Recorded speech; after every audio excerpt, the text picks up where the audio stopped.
प्रभू श्री रामचंद्राचा हा भगवा आहे.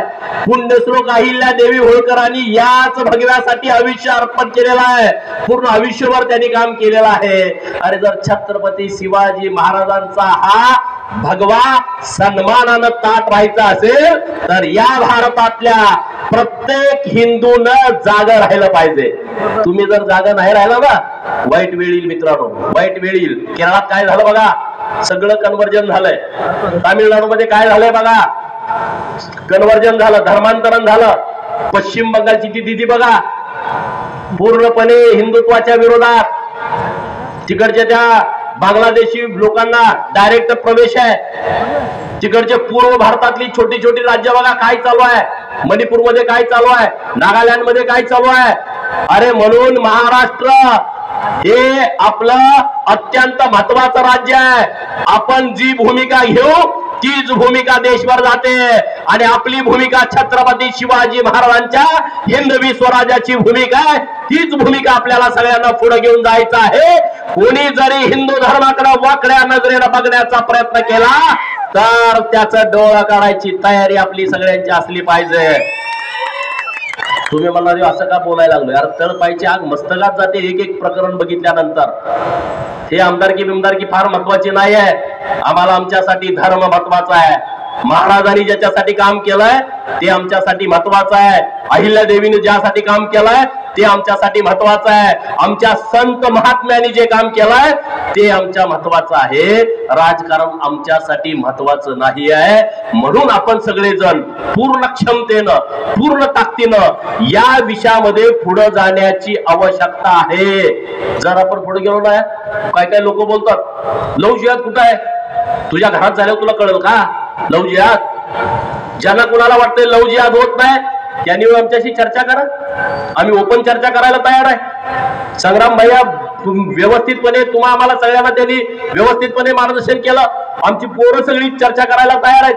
कशा पद्धतीनं हे सगळे प्रकरण घडली जातात, कशा पद्धतीनं हे षडयंत्र होतं, कशा पद्धतीनं लँड क्लिअर होत. आम्ही बोलतो ना, आम्ही चर्चा करतो. अरे आम्ही कुणावरती जबरदस्ती करतोय का तुम्ही इकडे या म्हणून, तुम्ही आमचा धर्म स्वीकारा म्हणून नाहीये.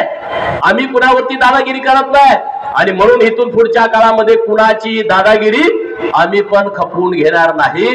आता झालं तेवढं बाद झालं, पण इथून पुढच्या काळामध्ये पूर्ण क्षमतेनं पूर्ण ताकदीनं आम्ही तर ठरवलंय पूर्ण आयुष्यभर या विषयासाठी काम करायचं, लोकांच्या बरोबर राहायचं. जर कोणी चुकीच्या पद्धतीनं काम केला त्याच्या विरोधामध्ये ठामपणे भूमिका घ्यायची. मताच्या राजकारणाचा विषय डोक्यातनं काढून टाकायचा. हे आम्ही व्यासपीठावरच्या सगळ्या लोकांनी बसलेल्या ठरवलंय. तीच भूमिका तुमची घ्या. एखादी ग्रामपंचायत आली आणि गेली फरक पडत नाही, एखादी नगरपंचायत आली आणि गेली फरक पडत नाही, परंतु देश वाचला पाहिजे, धर्म वाचला पाहिजे.